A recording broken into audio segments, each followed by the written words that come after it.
If you're wondering where all these climate policies, the carbon tax came from, well, we could point the finger at Justin Trudeau easily for implementing the carbon taxation and increasing carbon taxes and the hopes that somehow it was going to change the climate. It didn't. It just made much more of a burden and an already cost of living crisis here in Canada.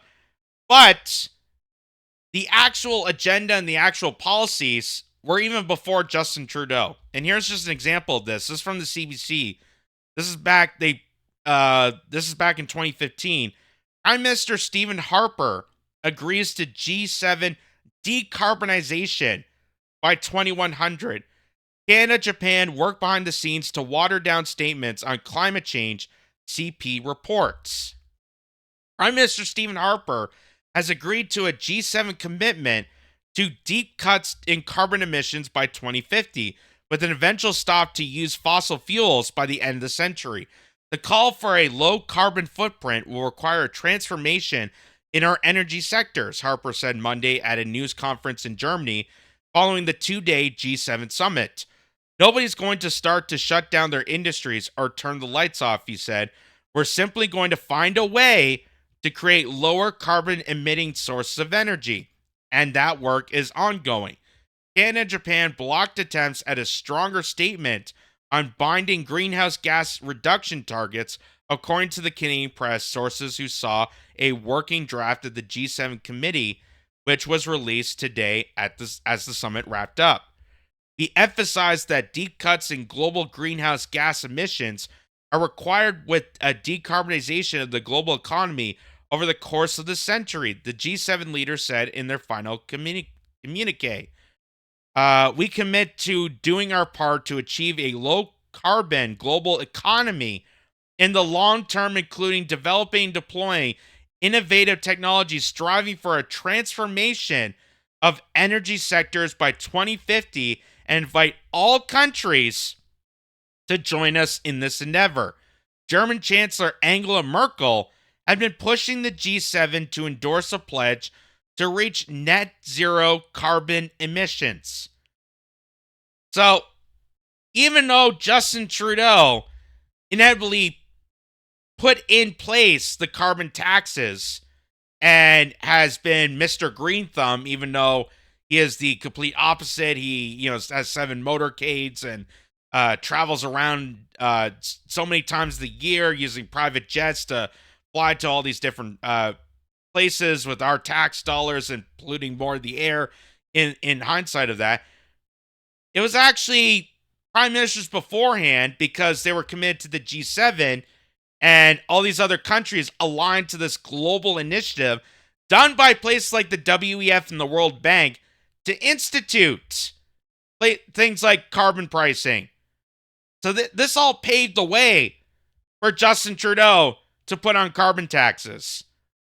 When Stephen Harper commits to the G7 by saying we need to transform our industry, transform our finances, transform our economy to this agenda, which, again, now looking at this, now looking at the measures it took, has nothing to do with the environment, has nothing to do with actually sustaining the environment.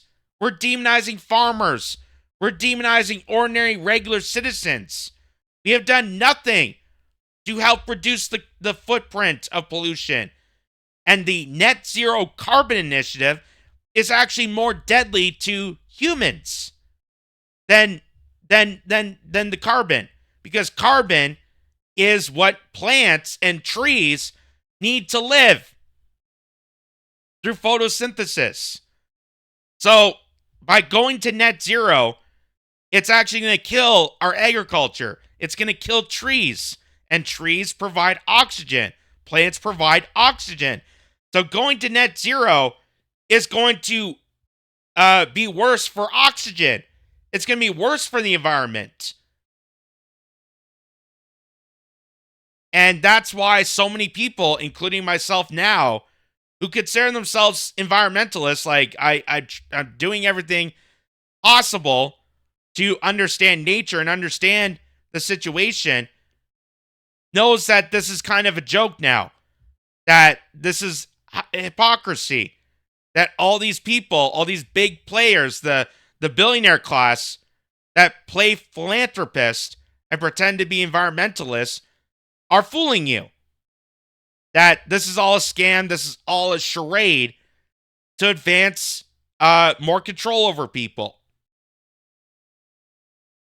The G7 commitment comes in the midst of the United Nations Climate Conference in Bonn, Germany. Or do you say Bonn? Bonn or Boon, Germany. And ahead of a more major one in Paris in December that hopes to negotiate a new post-2020 global climate agreement. Members of the Climate Action Network, an international coalition of more than 850 organizers, called the G7 agreement a groundbreaking one that will help push forward the new global agreement. The course is right, but more speed, ambition, and specific actions are needed, Samantha Smith, leader of WWF's Global Climate and Energy Initiative, said in a statement. So that was her, basically, as Trudeau was getting elected, putting the pressure on him and putting pressure on other countries to commit to further action, meaning that we're going to start taxing people. And that was an initiative that was done, brought to attention by the WEF. Because once you tax more people, that's going to socially change people to go into that direction. Oh, if you tax people for using gasoline, that's going to put pressure on people to buy an expensive electric vehicle that they can't afford. Developing countries are all ready to move fast and far on renewables, but they need finance and technology from rich countries to do so. We need to see more of these concrete commitments for immediate action. Alden Meyer of the Union for Concerned Scientists said in a statement that the agreement is a sign that the end of fossil fuel era is inevitable and the drawing of an age of renewables is unstoppable. Now G7 countries must increase the ambition of their domestic climate plans so as to do their fair share of meeting this global goal. So Wiretap Media puts this out saying the government's carbon tax is a pool of taxpayer capital to attract investments, and Canada's climate crisis is an emotional smokescreen to usher in corporate fascism.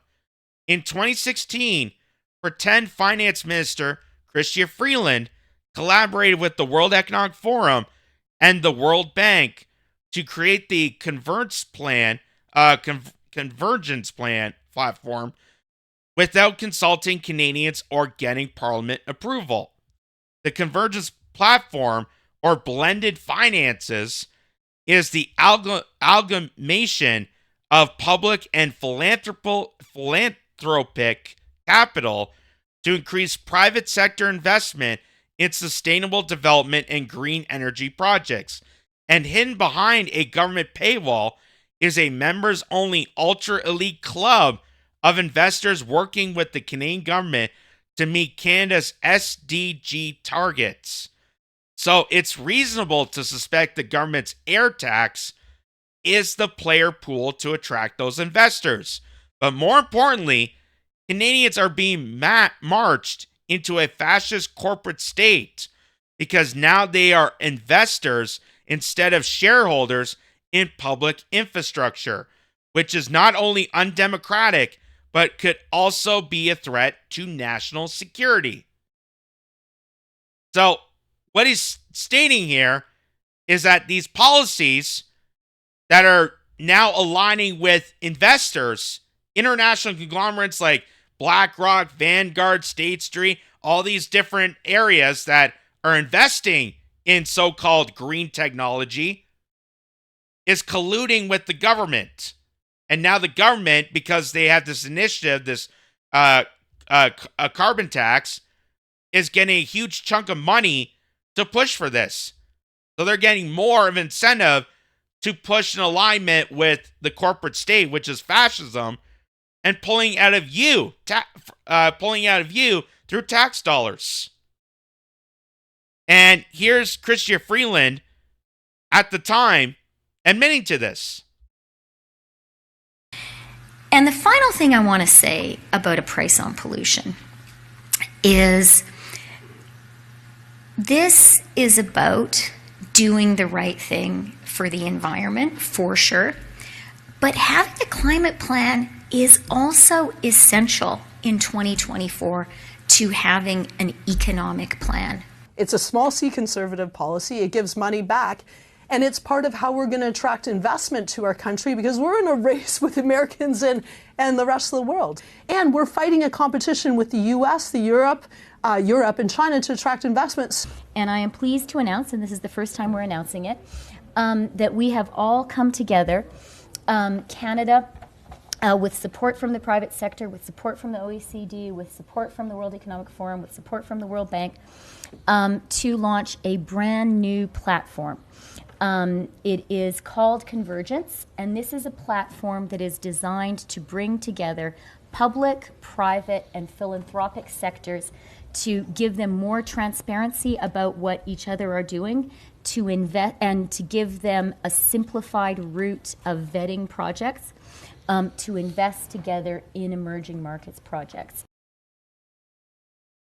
So Chrystia Freeland, just at the World Economic Forum that she's a member of, and wrote books about George Soros. Just remember who she is, how she got into politics, how she was handpicked and chosen, or penetrated, as Klaus Schwab would say, to become the finance minister.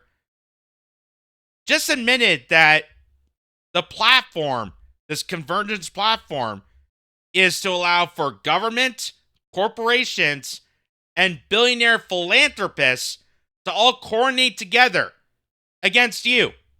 To all coordinate together to be against you, in hoping that's going to attract more business opportunities, more investors. Meaning more billionaires are going to cash in on carbon taxes. They're going to cash in on this phony pledge to reduce emissions, even though the billionaire class don't really care about emissions. They don't care about how much they're destructing the planet as they go around on their private jets and motorcades and billion-dollar yachts that are 6 football fields long. Mark Zuckerberg, who is a big philanthropist and cares so much about the environment, just bought a yacht for himself. It takes 4 giant industrial-sized diesel engines to move the boat around.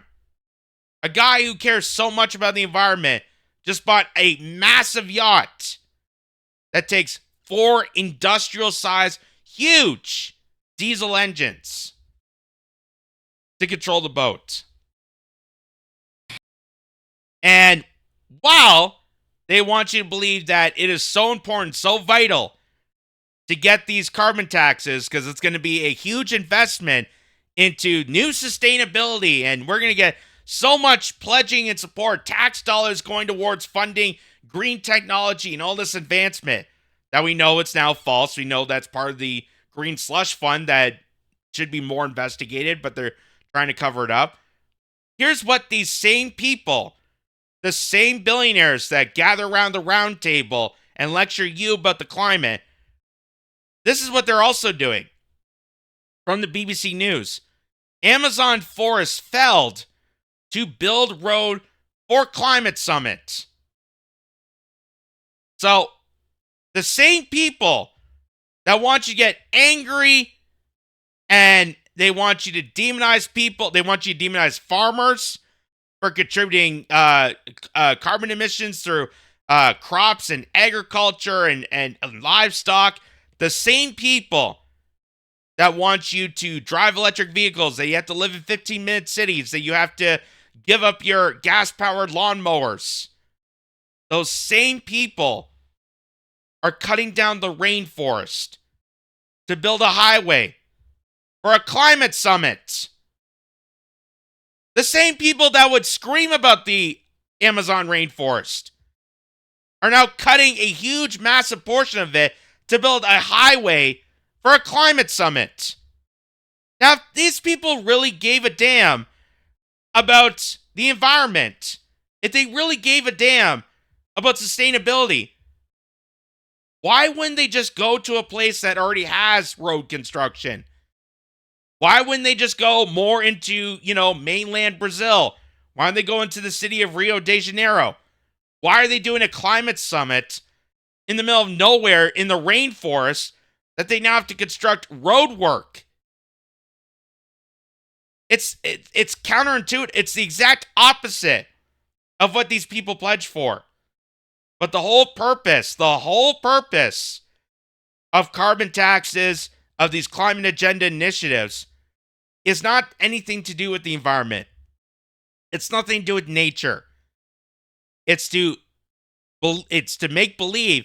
It's the philanthropical trick to think that billionaires give a damn while enriching themselves.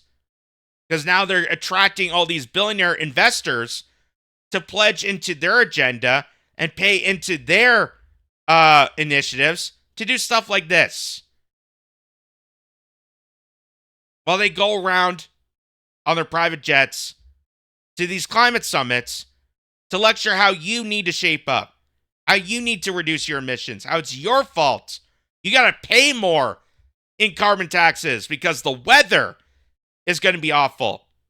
Barack Obama, who is supposed to be Mr. Science, went to Africa once and lectured a bunch of African people that they can't have air conditioners.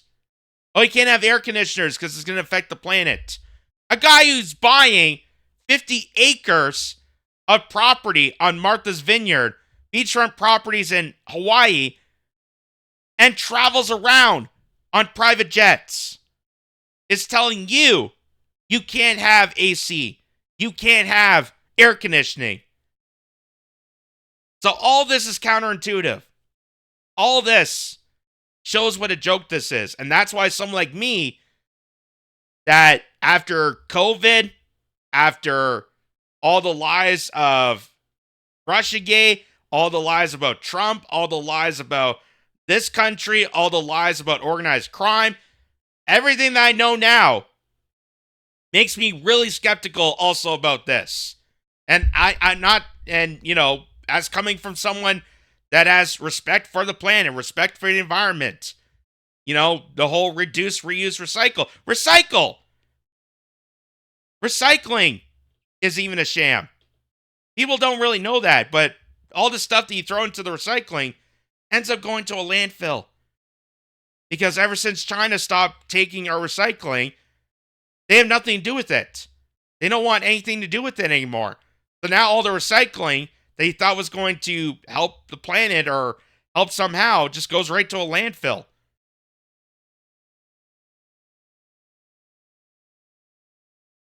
So here's this woman Slightly, who says all that crying over the Amazon, and this is what they do, just shows they don't mean anything they say.